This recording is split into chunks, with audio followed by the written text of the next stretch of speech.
Este é um trabalho realizado pelos alunos de Ciências Biológicas para a matéria de Biogeografia da Universidade Regional de Blumenau, FURB. Georges-Louis Leclerc, mais conhecido como Conde de Buffon, nasceu no dia 7 de setembro de 1707 e morreu no dia 16 de abril de 1788. Naturalista, matemático e cosmologista, era filho de pais franceses e o mais velho de 5 irmãos, de uma família de nobres, e sendo ele neto de um banqueiro bem-sucedido onde herdou parte da fortuna.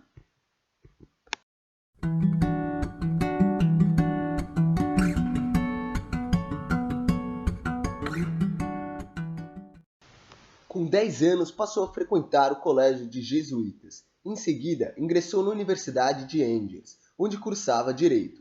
Logo, passou para a matemática, mas foi expulso da universidade por envolver-se em um duelo e assim teve que fugir da cidade.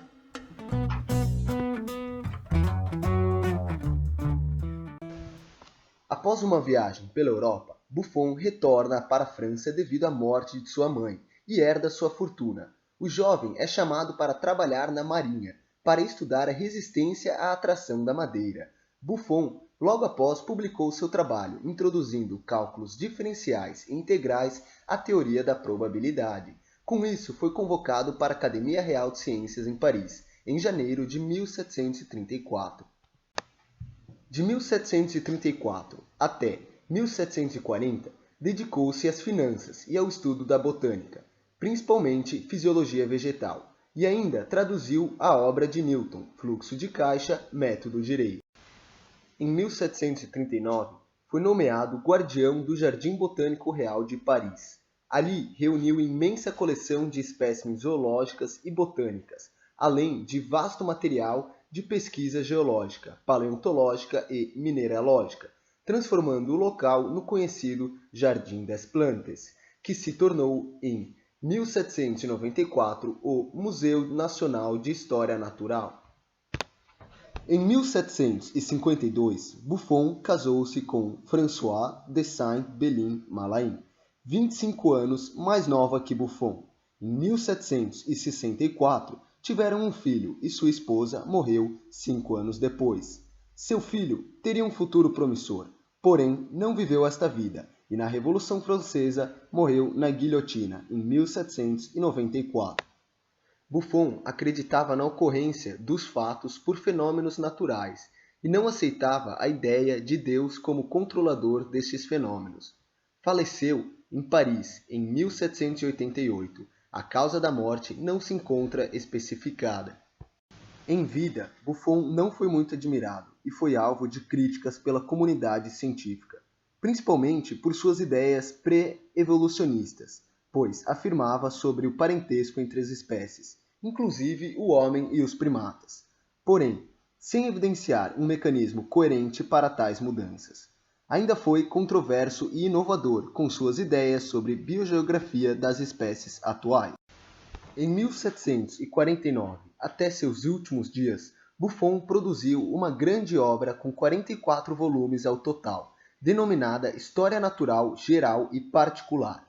Nela se retrata um estudo comparativo das ciências naturais, analisando os reinos animal e mineral, sob descrição científica e considerações filosóficas, e o fez tão popular quanto Voltaire e Rousseau. Buffon, que foi um contemporâneo de Linnaeus, formulou uma hipótese diferente sobre a origem e distribuição dos organismos no planeta.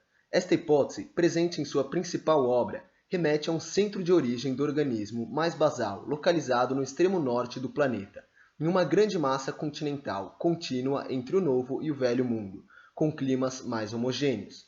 Quando houve resfriamento do clima, as formas de vida existentes poderiam ter migrado em direção ao sul, na medida em que populações do Novo e Velho Mundo eram separadas e modificadas ao longo do tempo, sendo que tais populações compartilhavam poucas ou nenhuma biota entre si.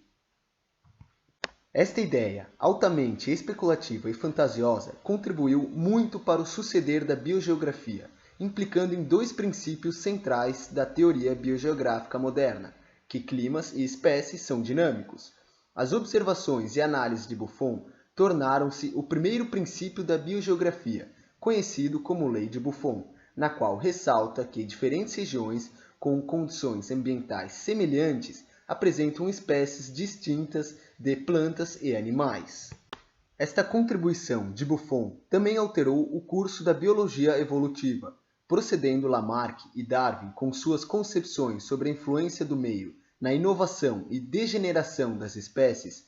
Darwin relata na terceira edição de A Origem das Espécies que Buffon foi o primeiro a tratar a transformação das espécies, conhecida hoje como evolução, sob um caráter científico.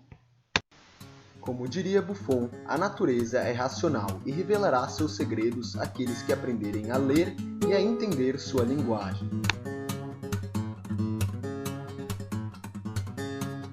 O gênio é o fruto de uma longa experiência. O gênio nada mais é do que uma aptidão para a paciência.